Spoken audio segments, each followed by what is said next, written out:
In this video, I'll show you how to add a check mark in Adobe Acrobat. First, open Adobe Acrobat on your computer and open the PDF where you want to place a check mark.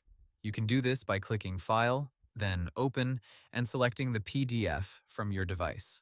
Once the document is open, the easiest method is to use the Fill and Sign tool. Go to All Tools, then choose Fill and Sign.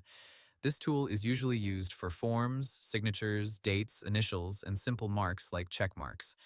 After Fill and Sign opens, look at the toolbar for the checkmark icon.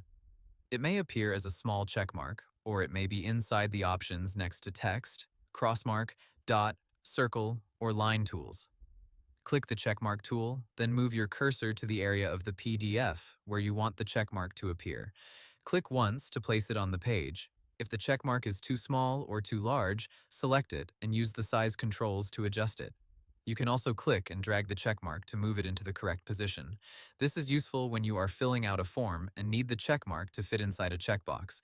If you do not see a checkmark option in Fill and Sign, you can use a text box instead. Choose Add Text.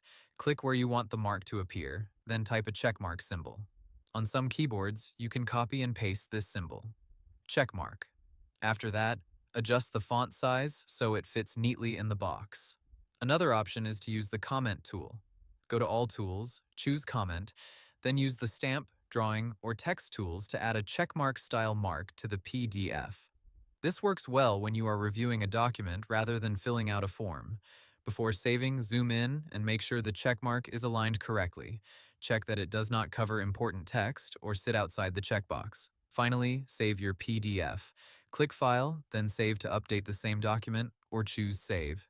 As if you want to keep the original file unchanged. Hope the tutorial was helpful. Subscribe to my channel and see you in the next video.